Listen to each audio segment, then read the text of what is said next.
Good evening, everybody. My name is Michelle Quarton. I am with the Texas Bluebonnet Arts and Crafts Group, and tonight we have our special program, Spotlight Virtual Art Exhibit and Art Talk. And we're very excited to have Ken Womack, who is a resident artist and sculptor, and also the Chief Creative Officer of Mind Handle. Tonight, when people come in as an attendee, you are going to be muted, and at the end, we'll open it up for questions and to talk with Ken about things that you have questions about. I'd like to introduce Ken, and Ken, can you talk a little bit about yourself? Cool. Well, first of all, thank you very much for having me here to talk tonight. I'm really excited to hang out with you guys and talk about my art. And well, you know, there's my studio assistant, Lana, helping me out there, the visual you're looking at. Oh, that's great.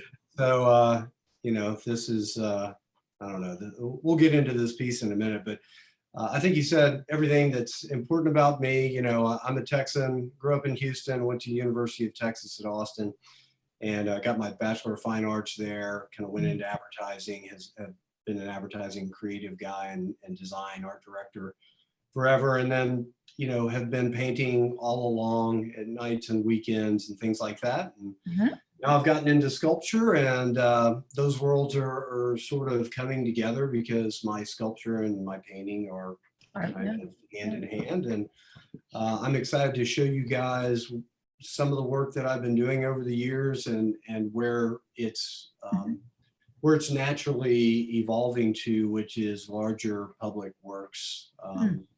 And I've got some cool video exhibitions of those later that we'll show. Well, this will be a fun project and program to see who you are as an artist and to meet your cat, who seems to be your muse, if I could say that. Yeah, I love that shot. I love that cat. Shot. She's a great cat, Yeah. and she's very interested in everything. Oh yeah, her intense look tells you right away. Oh yeah, yeah. Okay. She was like, I think you missed that right there. Yeah, You need to redo that. as only cats can do. Yeah. All right. I'm going to move on to the next one here. All right, why aren't we moving? There we go. Would you like to kind of talk about this painting and the technique and the style and the paints that you used? Sure, and kind of what I've done here is shown, for a lot of these slides, I've shown the full piece and then some detail and things like this. So this is a piece that's called Rothko, and it's based on an image of a Rothko painting that was in a museum that I saw somewhere, and the architecture around the piece sparked this, you know, this treatment or whatever, you know, the composition, and it's made out of wax. So I don't know if you guys are familiar with encaustic wax, but yes, we are. painting in encaustic wax is kind of an interesting process because you have a hot plate and you've got all these tins of molten wax, and you every time you paint it dries and you can scrape back into it. You can see a lot of the grooves there on the in some of the different sections are created with lithograph tools. And so you know, a lot of it is painting in layers and scraping back into it and carving back into it to create texture and relief and show colors through. And so you know, what you're looking at here is a very, you know, I would say a very Cubist influenced piece. And I'm kind of a fan of texture. I don't know, or maybe I'm just drawn to it or something like that. A lot of artists are, but you know, the encaustic medium, which I fell into maybe 10 or 15 years ago, allows you to do a whole lot of really cool, funky things. You know, it's almost like a glue, so you can glue stones and different debris into the pieces, and you can put paper in there. You can do transfers and all kinds of things that satisfy my personal need as an artist to produce things that are textural. And in the textural parts of my work, a lot of times help tell the story that I'm trying to convey. And, you know, in this particular case, the the abstract or the elements of the architecture became these abstract shapes or pods or whatever, and they start to take on their own shapes and their own identity. And so, what you're left with is the gestalt of all of these things together and how that makes you feel. Yeah. Yeah. And yet there's a lot of different opportunities to go in and discover what's happening in each one of the little Yeah. segments. Like you said, the texture just pops at you. And then the way you blended the color to the texture is just, it's incredible. It's almost like a stained glass, the way you've done it. Oh, that's interesting. Yeah, I can see that with this particular treatment. Not Mhm. all of the encaustic work I did has No. this heavy outline thing, but yeah, that is very much so. I don't know if you've ever worked in stained glass, but I No. did. I'd created one stained glass piece. That was enough. It's really hard. It's hard. Yeah. It's very Yeah, it time is. consuming. Yeah. Yeah, and but I did learn a lot Yeah. in the process. I think it was a junior in high school or Yeah. something. Yeah, I think we all experience that. Like, okay, my little 5x7 stained glass is going to stay. Yeah, somewhere there's a big round butterfly thing that I did. Oh, okay, yeah, flowers and birds, if I remember 1981 correctly. or something. All right, we're going to move on to the next one, and this is fun. I love this, the 8-ball. Now, is this a painting or is this a surface? Yeah, this is a really interesting thing. So I live in this kind of converted warehouse thing, and one day I'm walking by the recycle area, and in the recycle area are these two giant cable spools. They're recabling the whole building, and they have these big giant 34-inch in diameter by 1-inch wood pieces on the top and bottom, and you can see this groove right in the middle is where a cardboard cylinder sits, and the cable would be wound around it. Oh, wow. And they were just sitting there. They were about to be thrown out. And I was like, nah, I got to have those. So I rolled them up to my place and started trying to figure out what I wanted to do with them. And, for this particular, I'm going to show several of these and what I did with them, because I think it's kind of fun. It started highlighting this interest in recycling things or using found objects or discarded objects. And, in this particular case, it's a big round thing, like start thinking as an artist, well, what are round things that I could paint on it? And the 8-ball kind of came to me. This is I think the third painting of the series. But I started thinking about, what kind of things would be interesting to create a dimensional piece out of a flat piece. Yeah. And so that's what this is about. And it opens up a lot of weird doors when you're trying to create a light source for a static flat piece. You're trying to create this sense of dimension, because the natural inclination as a viewer is, what is this reflecting? Of course, you can't control that once you create the piece and you put it up on the wall. So it causes you to think. And I like the idea that there were still giant holes drilled in it, and you could see the groove where the cardboard cylinder sits. I wanted to retain those elements of the original piece, because for me, it's almost like breaking the fourth wall while you're painting. Like as an artist, a lot of times you're trying to create this illusion. And while I was creating this particular illusion, I'm also voluntarily keeping you in the the reality of what the medium is.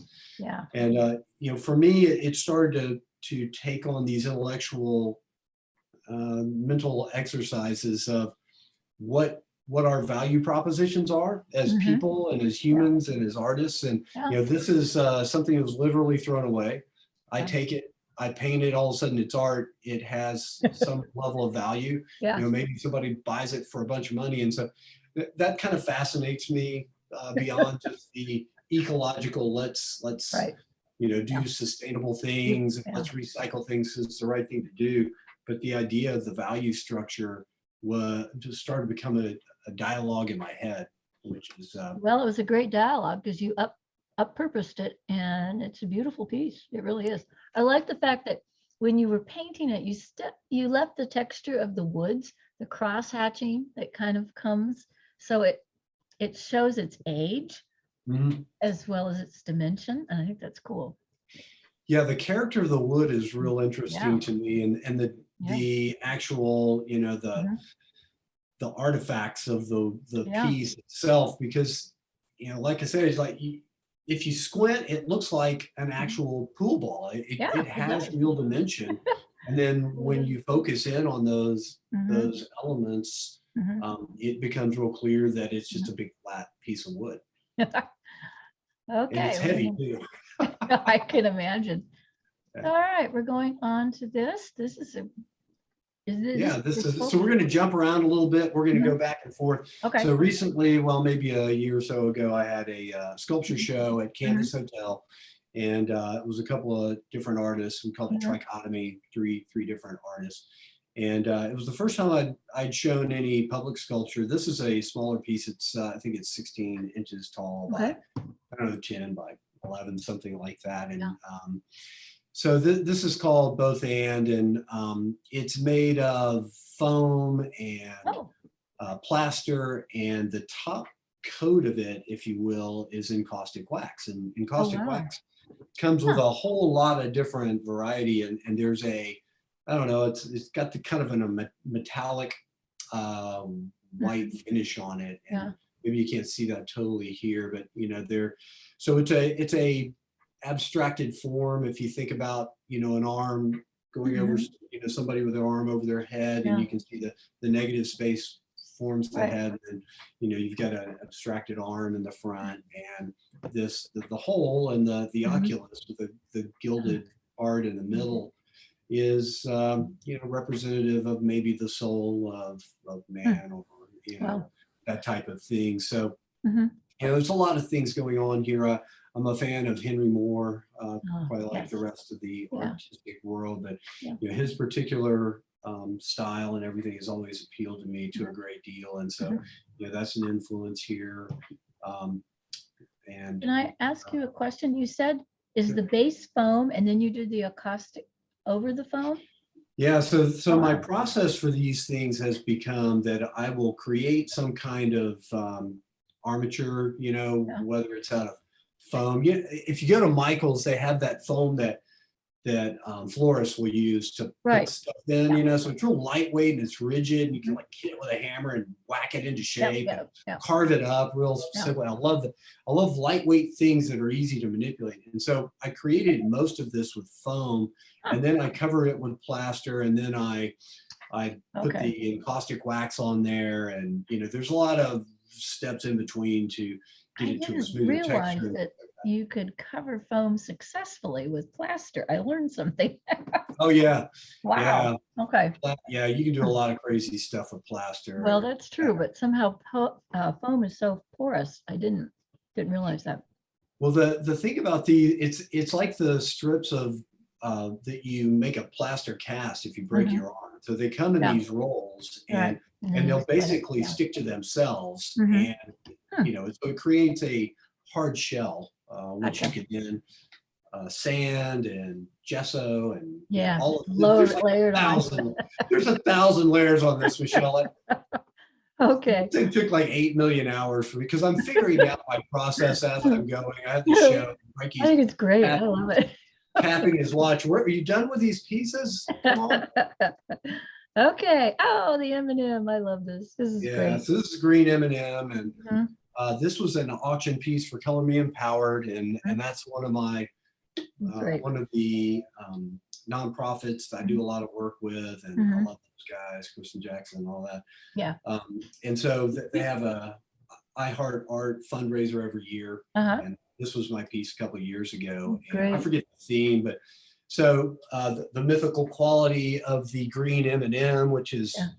you know supposedly an aphrodisiac. So I don't know, I just thought it was a cool idea, Yeah. and this is just straight up painting and Mhm. stylistic painting, and I had a lot of fun doing it, and I don't know, really rekindled for me a passion for painting.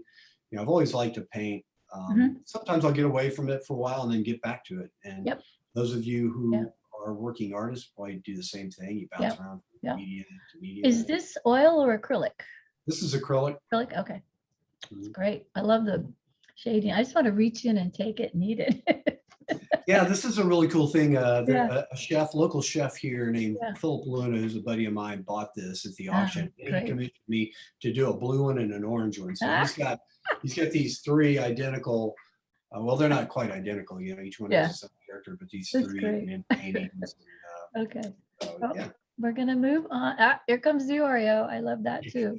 Now you have to talk about this. Is this another painting or Yeah, well, wow. this is another two of the four pieces of the spools. So Aha. just like the eight Yeah. ball, so these are, Yeah. you know, two of those wood pieces back to back. And Wow. so I was goofing around online and talking about Yeah. one of these pieces that I did, and Mhm. my friend who's a copywriter, Rich Flores, said, "You need to do an Oreo cookie." And I was like, "You know what? I really do. That Yeah, would be awesome." And so I painted the front cookie, and then I was like, "Okay, I got to create the back one, that's and right. now I've got to create the cream filling." And so what I found is all these wacky ideas that I Yeah. have lead Yeah. to lots and lots of problem solving, Yeah. because I had to figure out how to create the cream filling.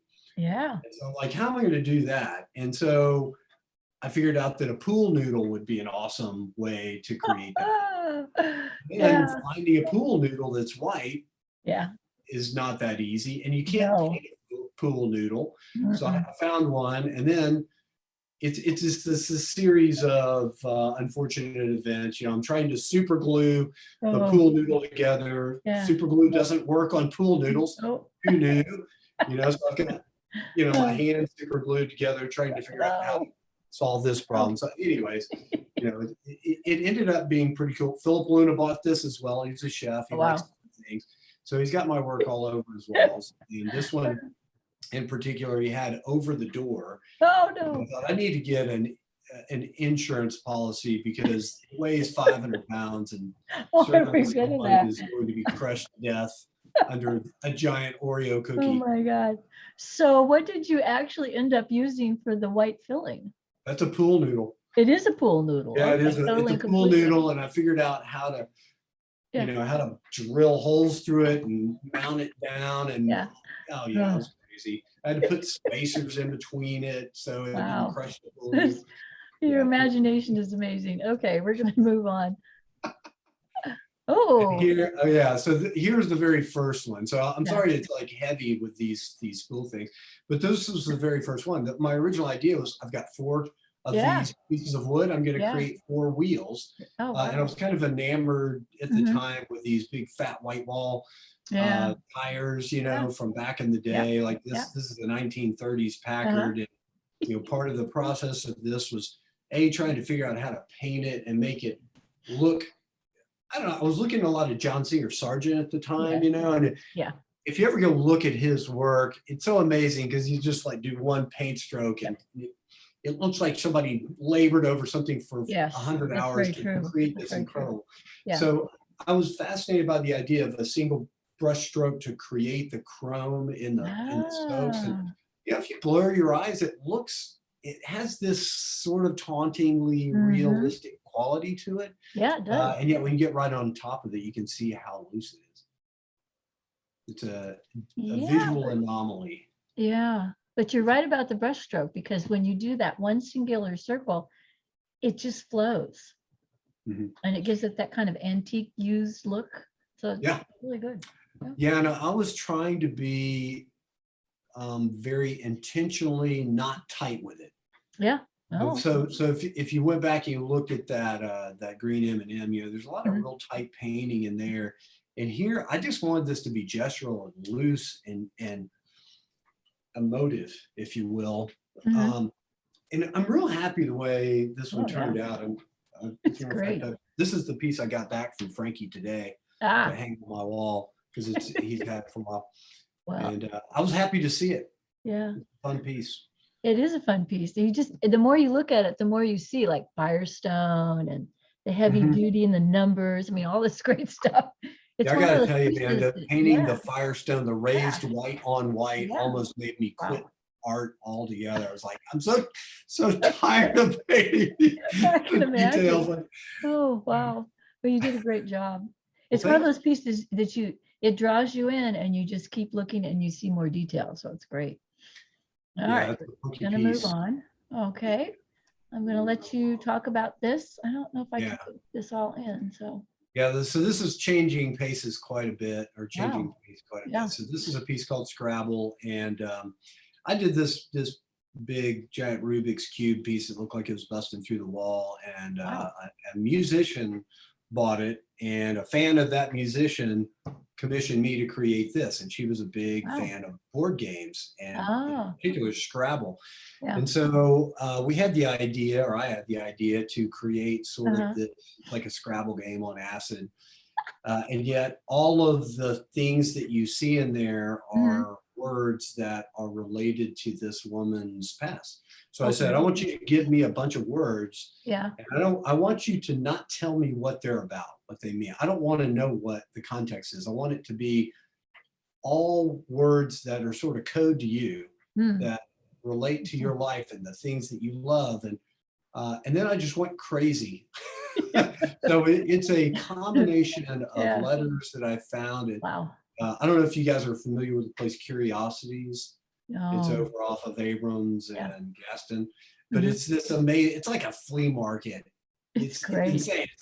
It's got a whole wall of just nothing but letters. And so I found a bunch of these letters, and I created letters, and there's tons of different layers and all of these things. And if you do you guys know Scrabble, the game? Yeah, I do Scrabble. You form words and there's numbers, and so I just took it off the rails and That's great.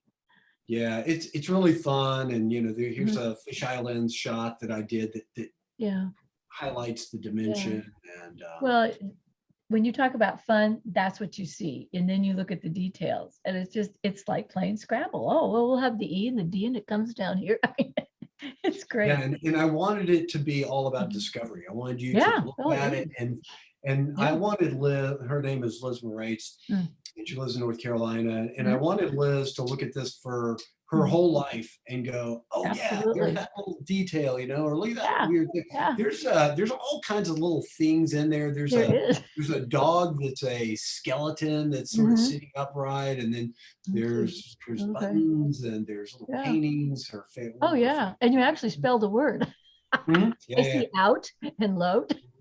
Fallout, and there's all kinds of stuff. That's really fun. My name's in there somewhere. Yeah. Oh, okay. Oh yeah. I'm going to come back afterwards and look at it. And the next page, as you scroll down, I guess, is the original pencil drawing that I did to show her, to get her to buy offline. That's something I've included throughout this presentation. Is here's a bunch of the pencils to show the process, and then on the right a detail of some of my paintings. And like you noted in one of those, I think it was the 8-ball or whatever. The texture of the wood, this is just plywood that I got at Home Depot. And this is another case where you can go to Home Depot and they cut up these big pieces of plywood, and they have leftover, and they'll just give it to you, and they'll give you paint and stuff like that. So, there's more used materials, recycled materials. A lot of the letters are recycled from different art projects that I had. So that theme runs through a lot of my work. Yeah. I love working in recycled wood because it has character. And it's weathered, and it has all kinds of ridges and textures to it. So it's great. Yeah, I'm a fan of cardboard as well. I'm not cardboard. I've got a lot of cardboard pieces. Oh, wow. I've got a cool story about that. I'll tell you. Okay, here we go. Is this a self-portrait? No, it's not. It's a friend of mine who looks similar enough to me. This is Guillaume Garrick, and Guillaume is a local photographer. He's originally from Paris. He's been a business partner of mine, and he's a food shooter, and I've been shooting food photography with Guillaume forever. He's a brilliant dude, and so he's a unique character too. Very, very smart, very stylish guy. And so I took a picture that I took of him one day, and we had a business together. And so I started creating this, and this is in caustic wax. And, when I got to a certain point, I got the lithograph tools out, and I started carving textures, grooved into it. And this has, one of my great influences is Van Gogh. And if you look at his work, Yes. you can see that, with his brush strokes, they start to create these, Yeah. I don't know, this flow, this motion. It's almost Yes. like there's rivers of texture through this work. Yeah. And so that is something that I've always felt intuitively is part of the way that I think. And when I became a really big fan of Van Gogh's, that just reinforced what was a natural instinct for me. And so here you see it come to bear in a really strong way. So the grooves, the things that I carved into help to create the contouring of his face and start to create depth and interest. And you start to see the colors underneath emerge as you carve into those surfaces. That's one of the things I really like about this media. Speaking of Van Gogh, it's also, you captured the colors that he uses, the seriousness, the intensity of that picture, the way you've used the yellows and the whites and then the darks, and you sculpted it so it's always flowing. So it's really neat. Well, thank you. I appreciate it. That was a piece, and I just gave it to Guillaume. We had a show together. I was like, "Here, dude, take it. You should have this." It's a great picture. Yeah, it's a cool piece. Yeah. And moving down to look at more of it. Yeah, the precursor to the next piece, which these things are kind of related. But they're both portraits, and this is a friend of mine who's a local. Well, he's a regional artist of some note. This is Sam Gummel. I don't know if you've ever heard of Sam. I've heard the name. His work is shown in Fort Worth Modern. DMA has some of his work. He's shown with some pretty big names, Jasper Johns and people like that. And Sam lives right around the corner here. We have coffee all the time. And so somebody took a picture of Sam and me together, and I turned it into this piece. And just like the portrait of Guillaume, but this is coarser. And again, you can see some real Van Gogh influence, like the ear. This looks, and I wasn't thinking, let's make it look like Van Gogh, but I don't know. I guess I just looked at it so much, and it just feels like so much. I share so much in the same aesthetic interest. I don't know the man, but your portrait of the man makes me smile. You've shown he's a great happiness. Dude. Yeah. Yes, he's a great dude, and he's a real interesting cat too. I love his work. Very minimalist. Yeah, it's great. All right, we'll go on to the next one. I love this. Okay. Yeah, so I mentioned cardboard earlier. Yeah. This is a piece called Blueberry Flapjacks, and all of the the blueberries are wooden beads from Michael's. The pat of butter and the actual pancakes themselves are made out of cardboard. And, oh, wow.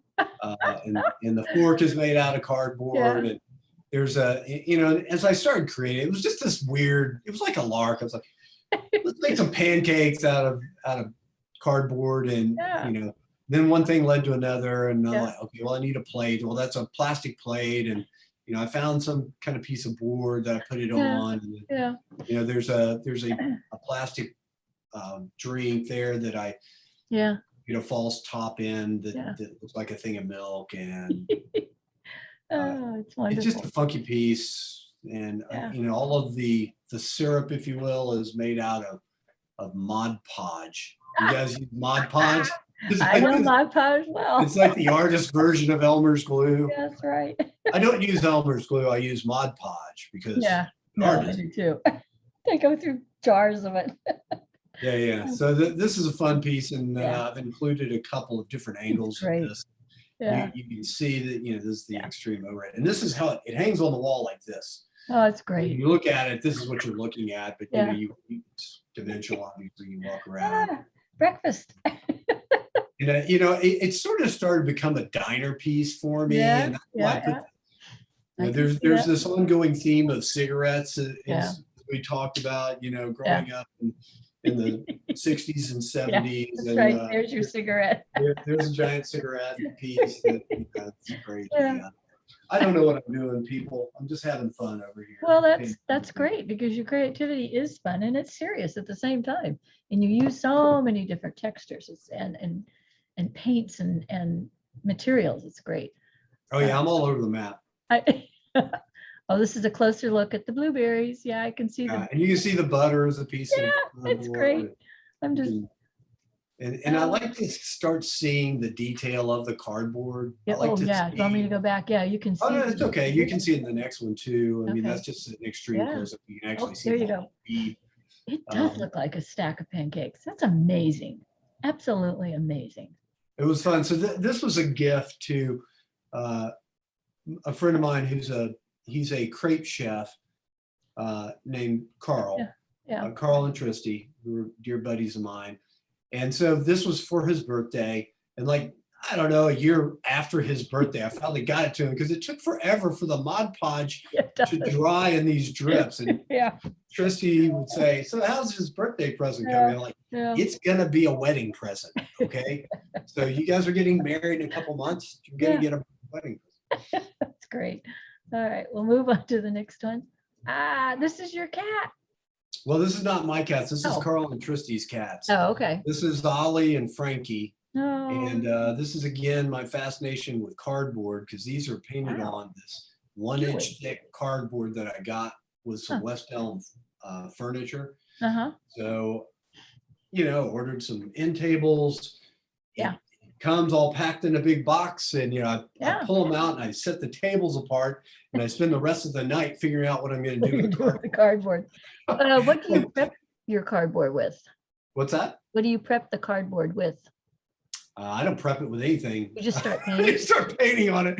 Yeah, this Wow. is all I got. This was the first time I started using paint pens. I don't know if you've ever used it. They have these amazing No, I haven't, but I know acrylic that. paint pens. Yeah. And so I just was goofing around and I started painting this cat on cardboard, and that turned into Ollie on the left and Frankie. And then I started figuring out, okay, I want to have whiskers sticking out. So how am I going to do the whiskers? And this is another one of those problems that I create that I then have to solve. And it becomes part of the fun and part of the Mhm. weirdness. So if you look at these pieces from the side, the whiskers Yeah. stick out straight. Yeah. And forever I was trying to figure out what I'm going to do the whiskers in because I need them to be rigid enough to poke through the back. Yeah. The back of these pieces, you don't want to look at it. It's ridiculous. It's insane. It's like a beautiful mind composition on the back. But this is weed whacker wire. The Oh, for heaven's sake. meter. Yes, I do. Finally, my girlfriend, I was trying to find heavy fishing tests, Yeah. but my brilliant No, it doesn't. girlfriend, Kim Canode, who is not by the channel tonight, but you'll watch it on YouTube. She said, "Why don't you use weed eater cord?" And I was like, "Eureka! Yeah. There it is." So, It's a great idea. then I had to figure out how to do the tags. Yeah. And all Yeah. that. Oh, it's a wonderful piece. It's ridiculous. You're Yeah. inspiring me to try cardboard now. I never Okay. thought of that, but I got Yeah, it. cardboard's. Yeah. Oh, here's some more. Oh, wow. You're not kidding. Look at that. Yeah. So this is the Brilliant. side view, and Brilliant. so West Elm should pay me as a spokesperson. Like, go buy furniture from West Elm so you can get the packing cardboard. Free ad. and create hard Wow. pieces. You've definitely encouraged me to do this. Okay. Okay. I got Yeah. this right. All right. So I think this is the first kind of large scale wood piece that I did. And Okay. I'm sitting around in my place. All that, yeah. Like, what the hell am I going to do? I was like, Yeah. let's create a giant mixtape.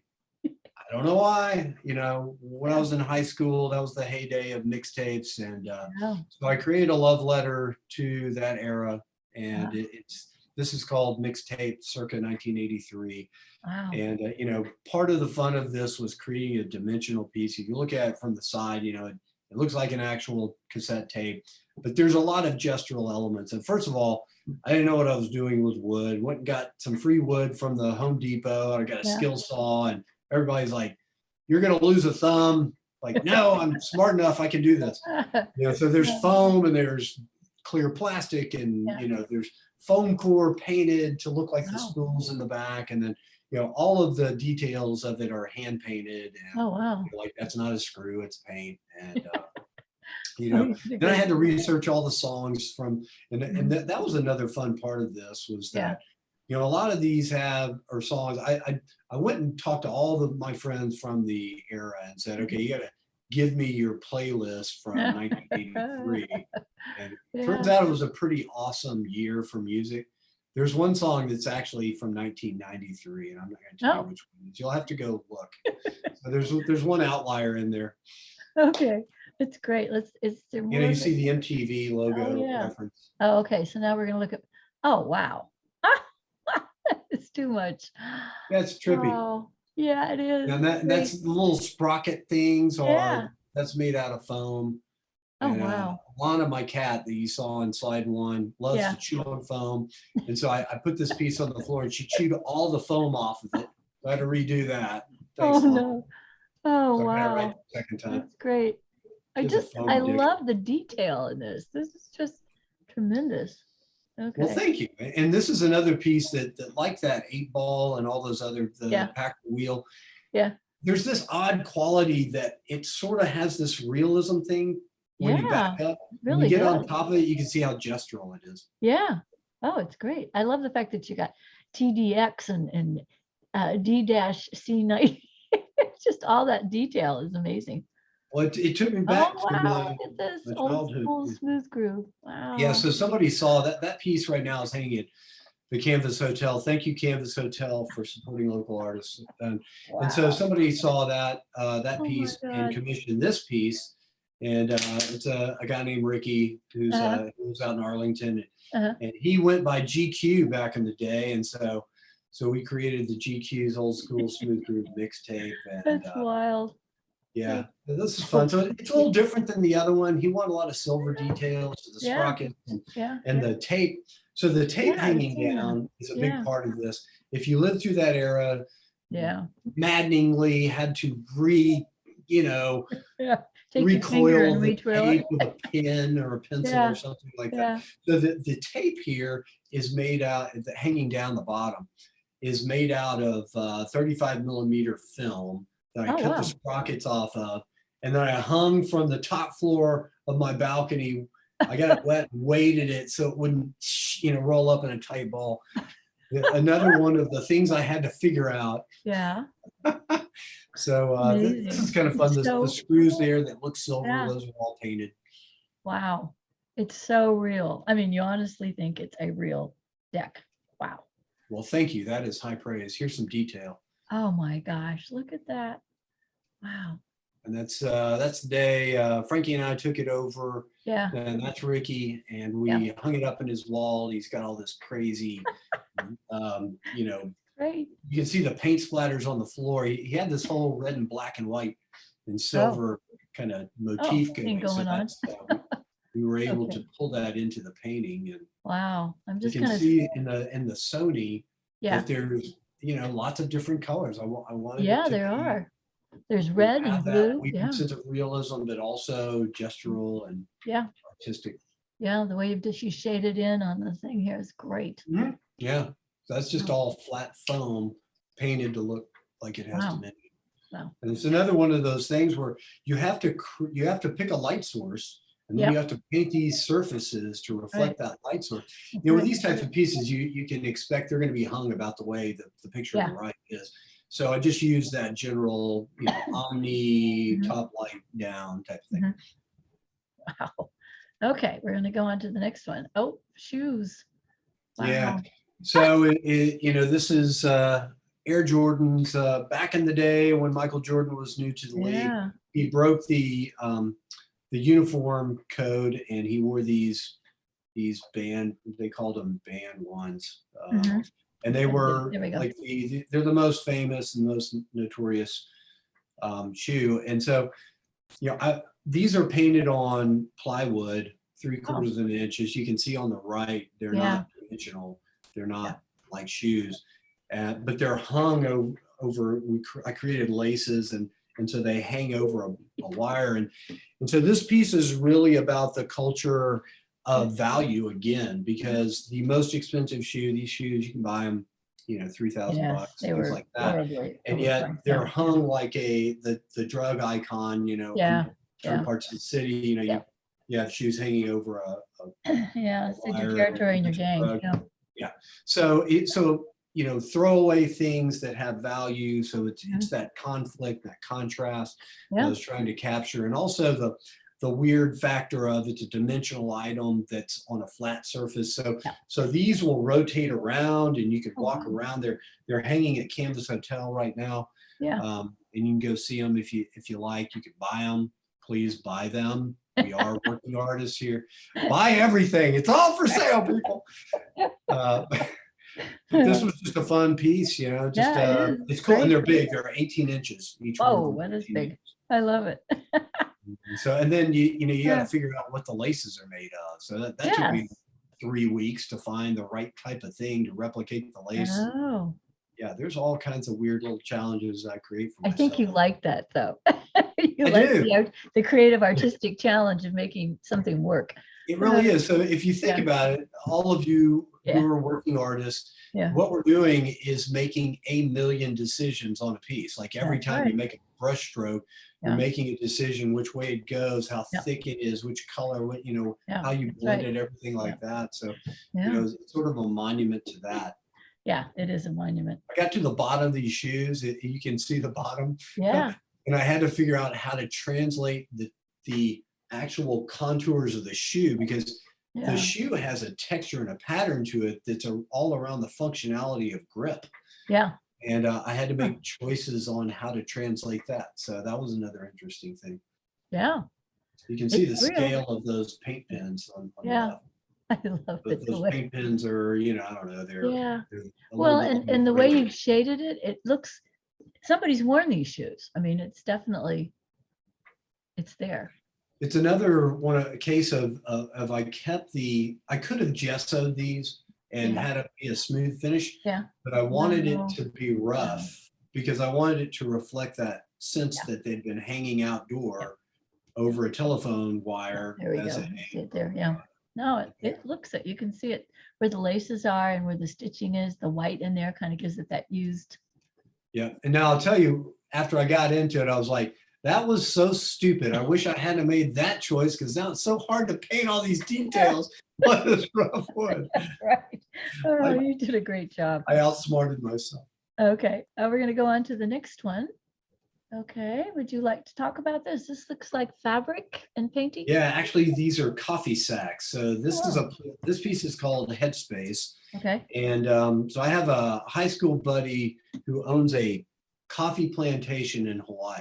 Oh, wow. And he had me create a piece for the coffee shop that he had there. Mhm. And then he sent me a bunch of coffee bean Oh, sacks. neat. Yeah. And I thought, okay, I'm going to create a painting out of this somehow. And so, I Yeah. just decoupaged these things. I got a gallon of glue at Home Depot and I mixed it up in this giant vat and I, Yeah.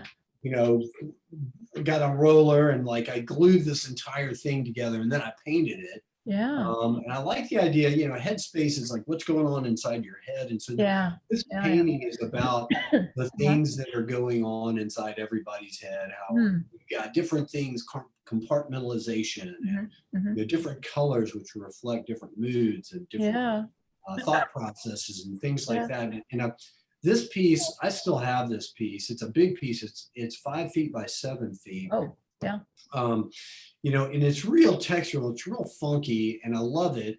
It's one of my favorite pieces I've ever created, and it inspired me to create other pieces based on the same idea, which is a really fun thing. And I'm also a fan of Salvador Dali or Dali. And if you look at any of his work, he's got a lot of the same thematics going through the drawers in the midsection, and there's a lot of crazy stuff that he's got going on. And so I've always been stuck with the idea of what's going on in our head can be in some way quantified or expressed in terms of visual elements and things like that. And so as I'm starting to transition to more sculptural treatments, you start to see those things play out. And in this particular case, the next, I don't know if you guys have any question you want to talk about this piece, that's fine. If not, we can go on. Well, when you said Salvador Dali, he always plays with your head with what he puts on his canvases. And I've often thought he was a great satirical artist, because he would take things that would be very controversial or start a conversation in his art. And sometimes you just laugh, and then sometimes you go, whoa.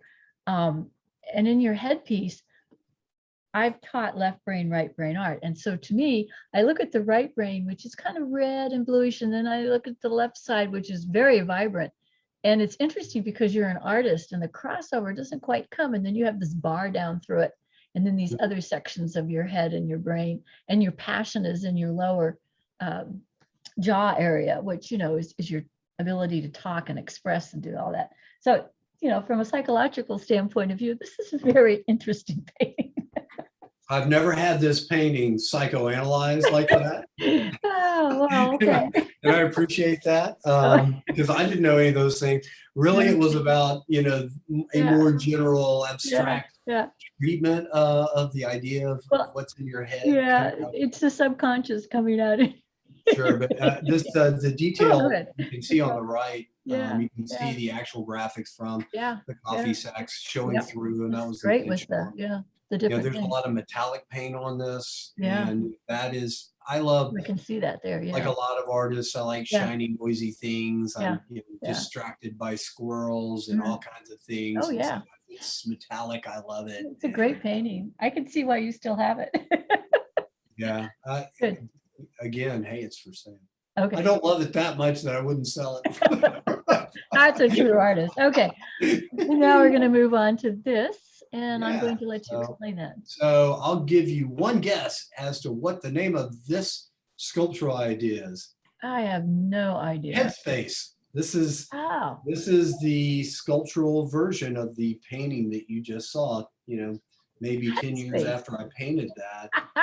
I started thinking of, as I was working through different sculptural ideas, let's see if I can. I had the thought of, you know, what would this look like as a sculpture? And you know, this is the, you know, the pencil, the digital pencil rendering that I did on my iPad, which I don't know if you guys sketch on an iPad, but man, it's awesome. Yeah. Can't recommend that enough. Getting in Pixels or Procreate or something like that. It's so awesome.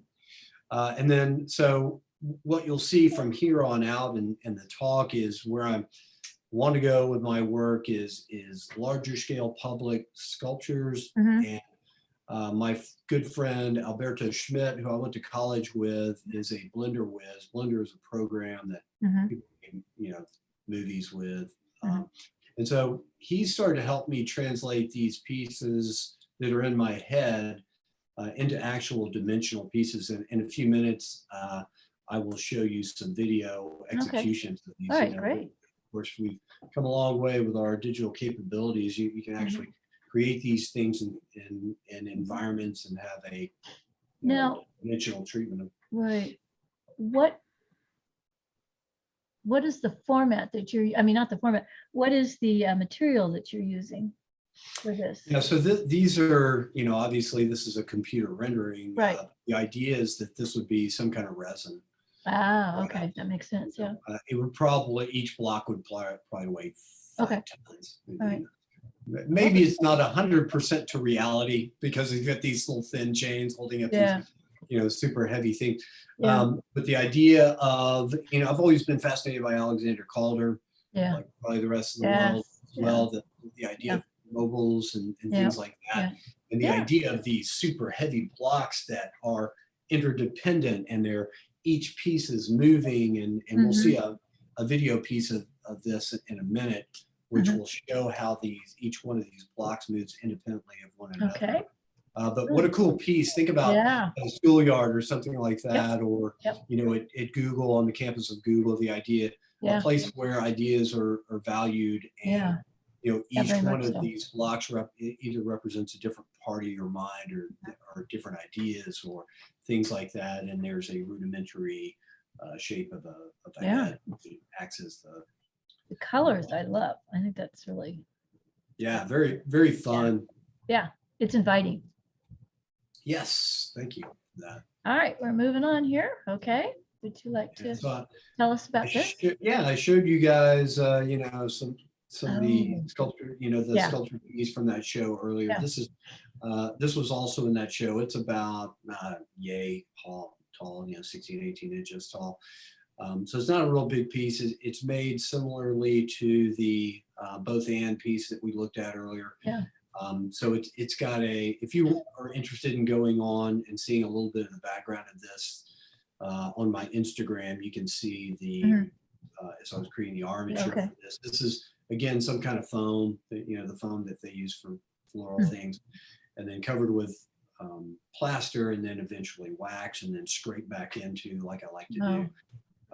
So, this is a Madonna type motif, but abstracted, and cool piece. I've also got a digital treatment. The next iteration of this, I took that and took it into a different piece digitally later. So okay, I like that. Yeah, I'm so fascinated with foam and plaster now. I keep thinking of things I can get into. Oh, okay. Very fun. So here's some of my pencils, and so the pencil on the left is an adaptation of the piece you just saw, which is a super simplified version of Mother, which is Madonna holding child. Yeah. And so I'll show you a digital of that in a second. But on the right, this is Nefertiti, and this is it's somewhere in the wheelhouse of car ornament from the 20s, back when car ornaments were crazy. But it's a abstraction of the Nefertiti piece I think it's in the Museum of Natural History in London or something, but it's a very famous piece. I know which one you're talking. Yes, it is. Yeah. A bust of Nefertiti, but abstracted and turned into a weird alien idea. And we've taken this and turned it into abstract collective chrome. And instead of a face, again, the oculus, which represents the sense of the soul. All right, we're going to move on. I'll show you some of my pencil chops. You impressed with my pencil skills, Michelle? Yes, I am. I am.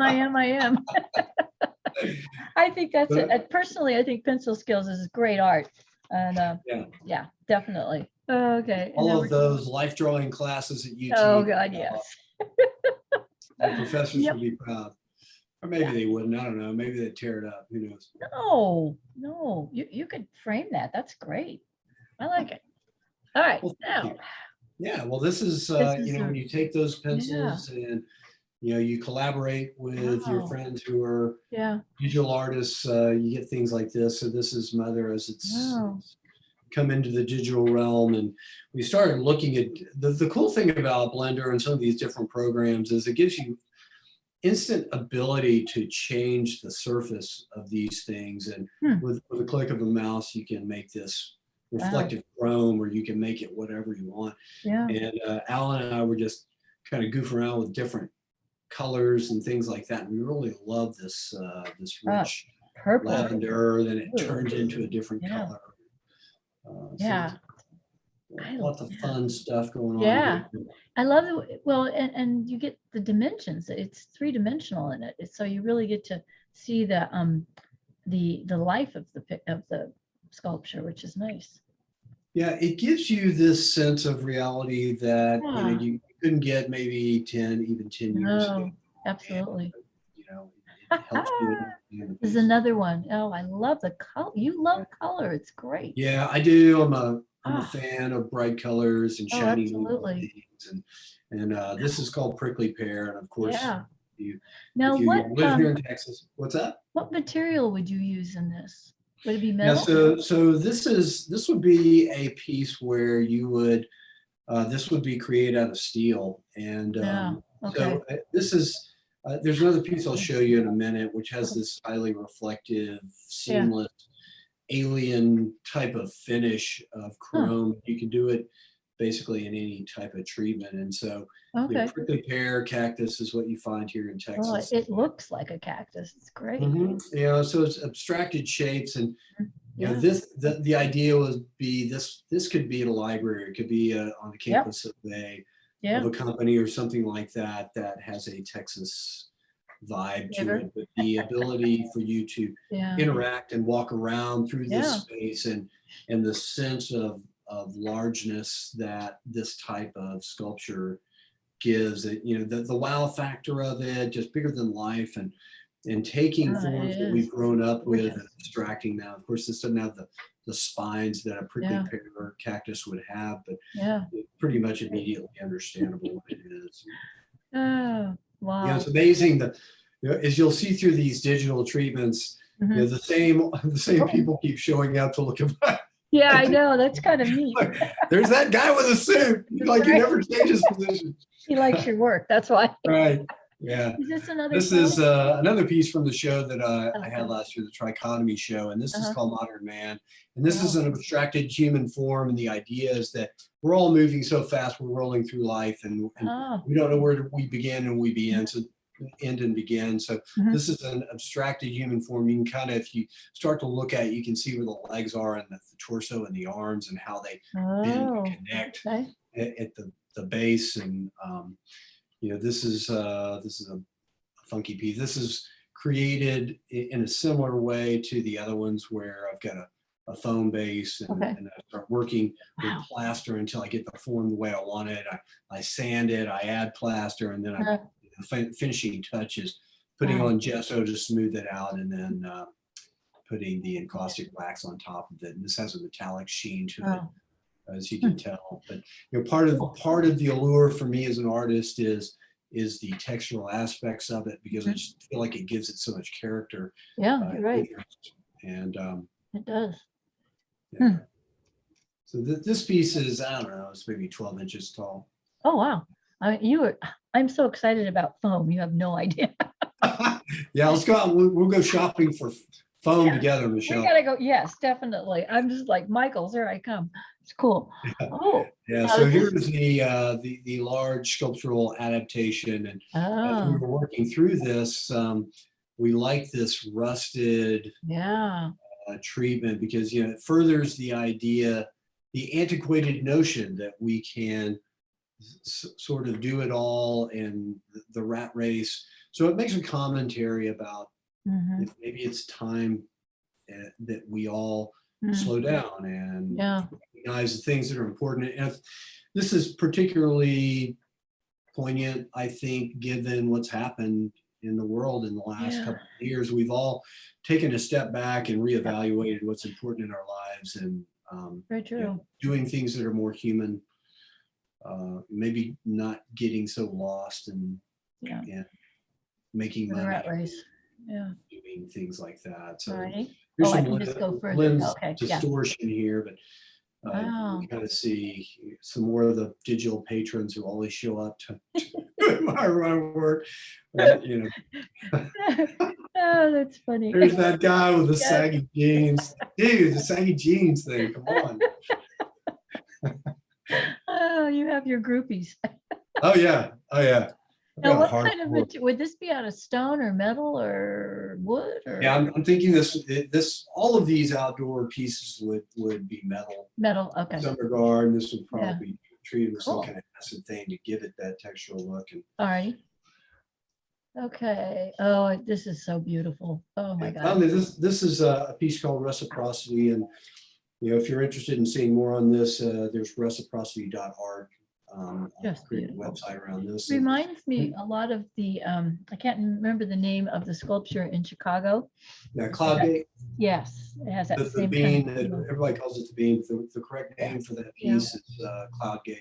Anish Yeah. Kapoor is the name of the artist. And Mhm. oddly enough, when I started working on this piece, I didn't really even think about that piece. Mhm. This was the idea for this came around years ago, Mhm. maybe 2 or 3 years ago. Wow. Thinking of sculptural ideas, I did a smaller, more rough, more Uh-huh. organic piece for that show last year. Mhm. And then this was the first piece that Al and I created together. Ah, And as we started building it in Blender, I said I want it to be like so smooth and so perfect, like an alien Yeah. created it, like a human couldn't do it. No. Of course, Mm-mm. you can't do that. The bean is the same type of way. No.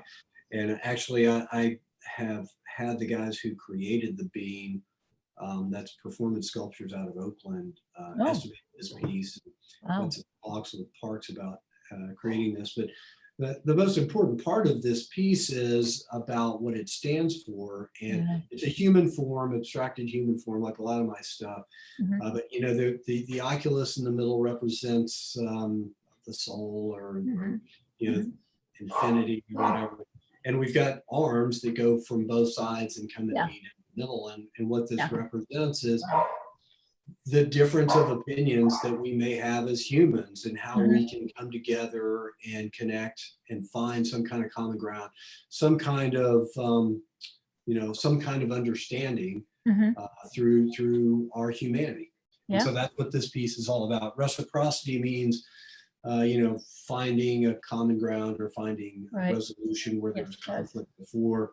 And it's a reflective surface, which it has Right. obvious connotations. Well, I think you've done a beautiful job showing that in your design and your colors. It just, Oh yeah, the I hope it video's comes to fruition. crazy. It's The gorgeous. video's nuts. You know, we went Okay. out to Clyde Warren Park and Yeah. shot an HDRI file Wow. and Wow. placed it in Blender. So Wow. you have an actual Dallas landmark to look Yeah. at. It's got a water feature that Oh, reflects. I love the water feature.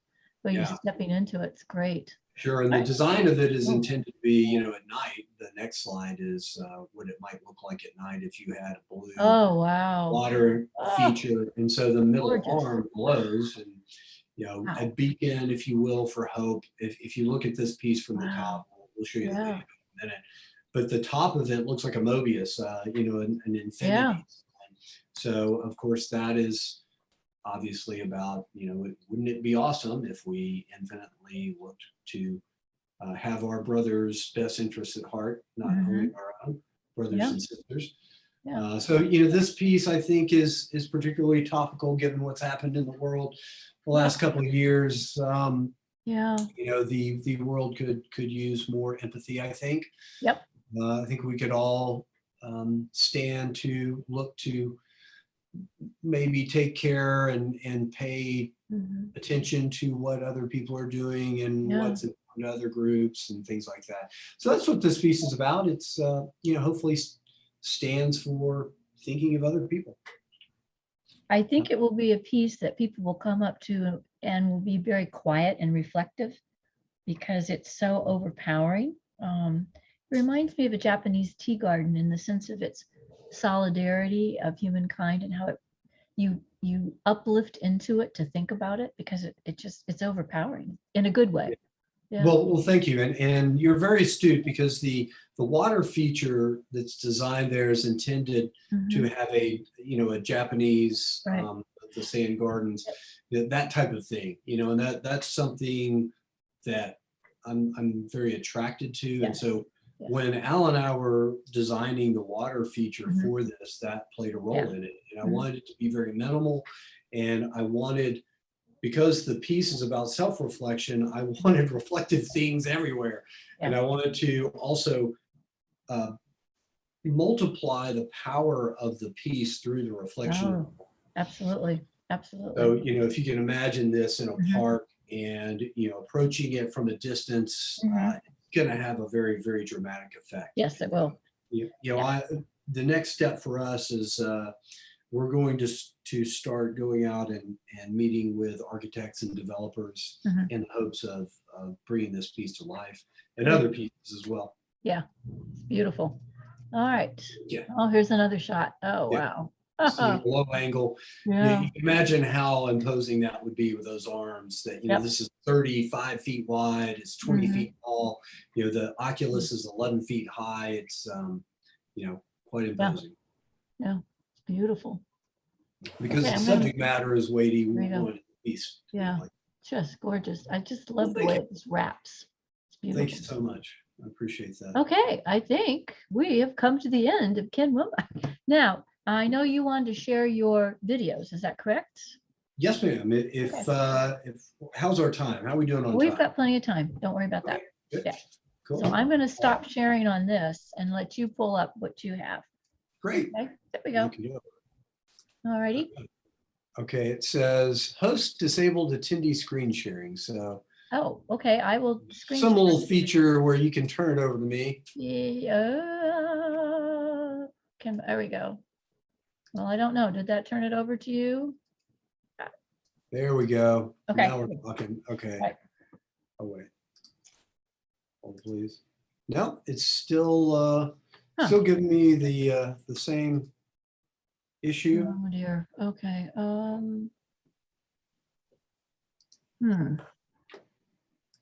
Not sure what to do here. Let's see.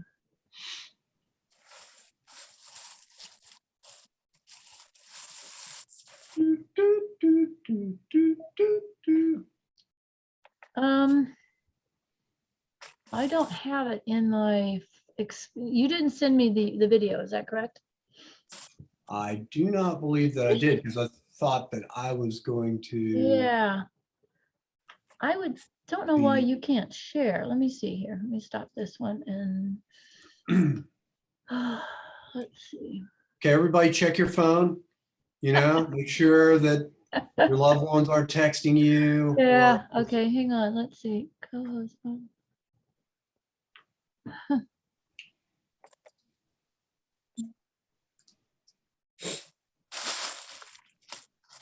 It's cool because we can just edit this out.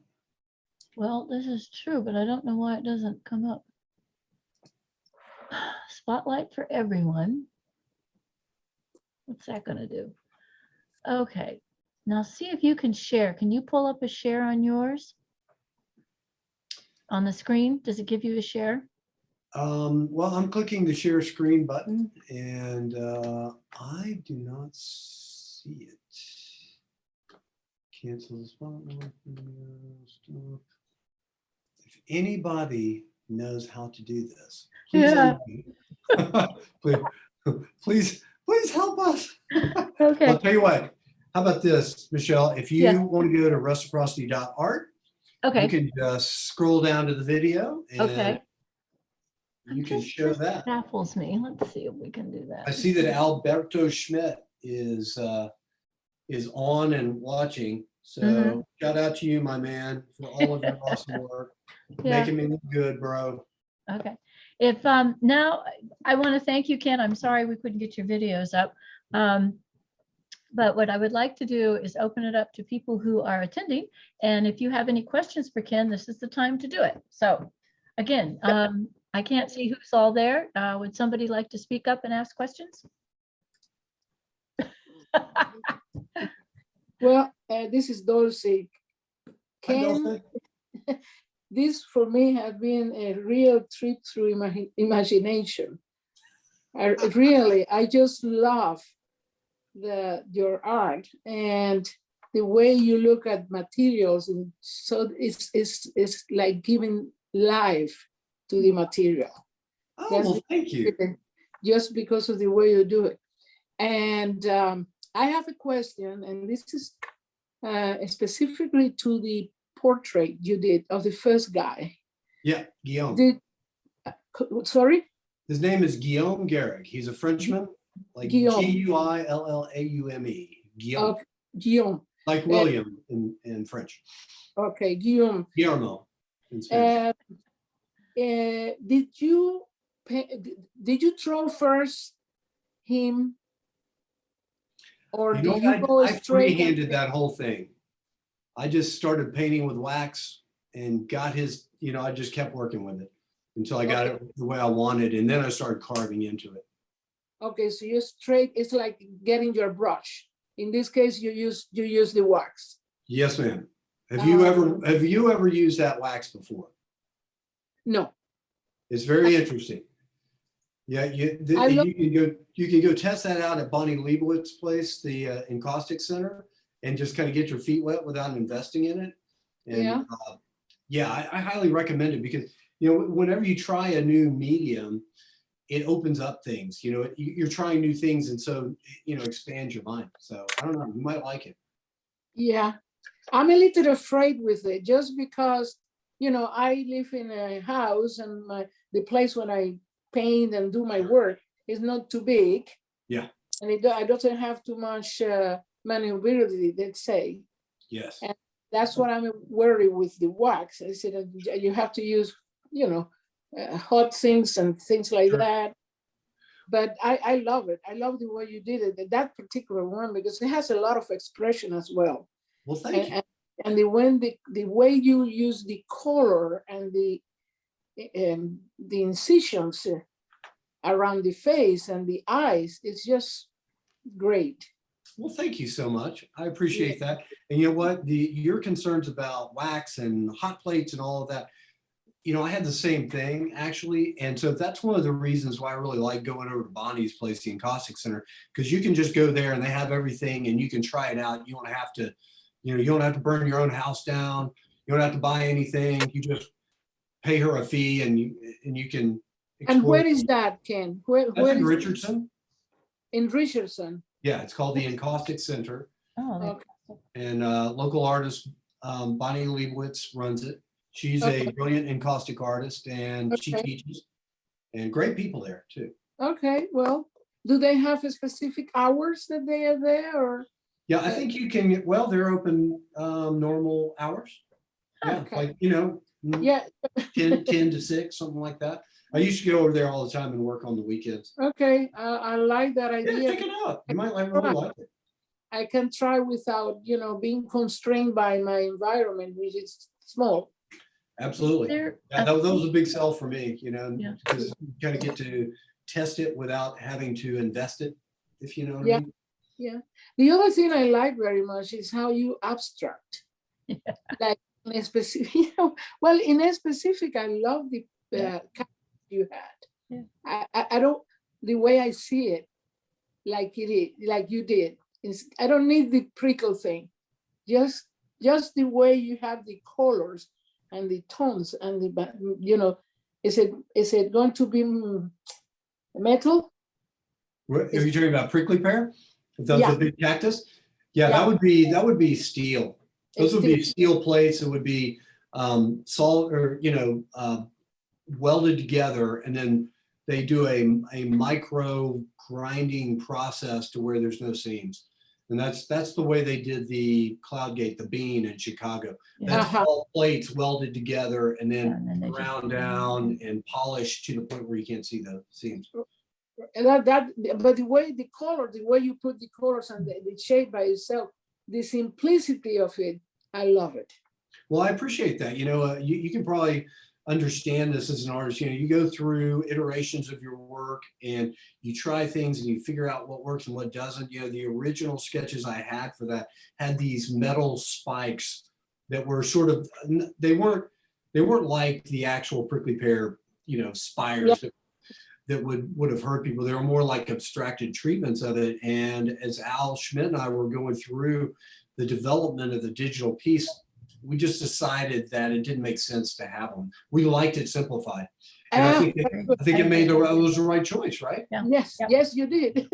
Let Yeah. me ask very quickly, did you use any specific, like there is a software, Art Rage. Did you use that to No, help? all of these pieces are made in Blender. The digital adaptations of my concepts that Al helped with are made in a program called Blender. Blender. And that is that's a CGI program, and they make movies with it and all kinds of stuff like that. Okay. Yeah, Well, thank you for your question. It's really good to meet you, and I'm excited to see where you're gonna. Well, you go opened with my that. many things. I really appreciate that. You have given me, a wonderful evening. He's a of, great Thank you. artist. Thank you. Great artist. Definitely. Is there anybody out there who would like to ask questions? Susan, do you see anybody who's out there? No, I can add everybody please unmute themselves. I sent a request for you to unmute yourself, but Dolce was the only one who did it. So if you have a question, you have to unmute yourself first. Here we go.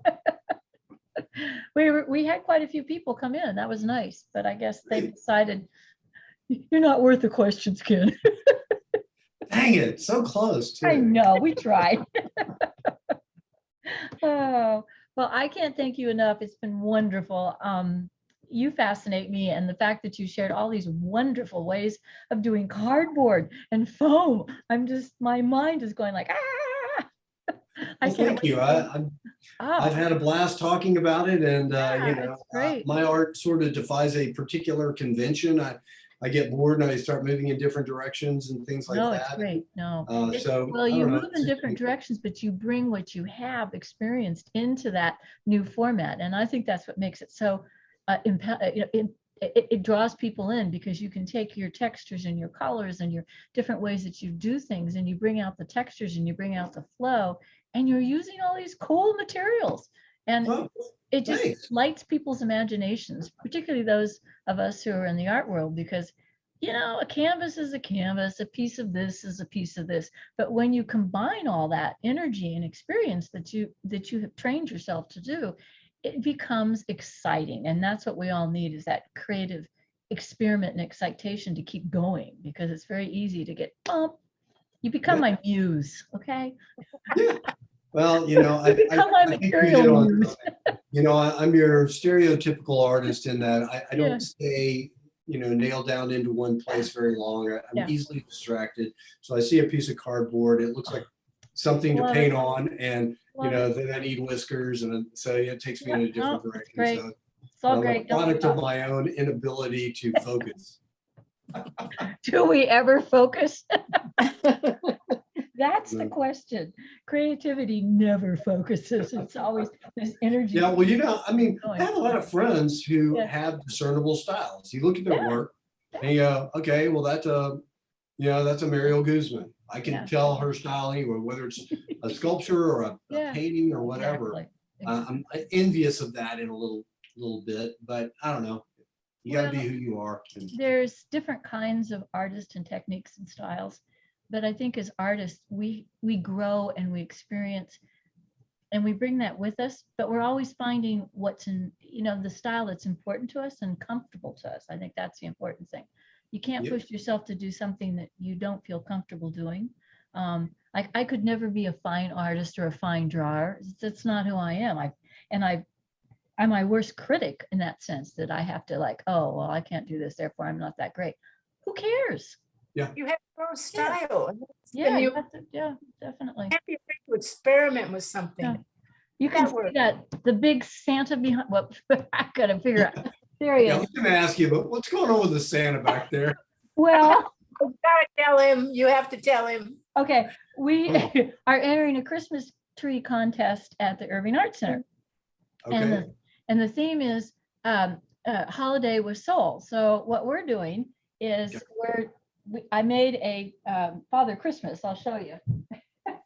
Here it is, ladies and gentlemen, the world premiere, Soul Father Christmas. There's Father Christmas. Now, I have used tomato cages and Mopage to create this. I'm so terrible. I don't know. Anyway, Mod Podge. Mod Podge. That's Shout what I out love to it. Mod But Podge. anyway, and then I sewed the felt and spray paint and everything else to create it.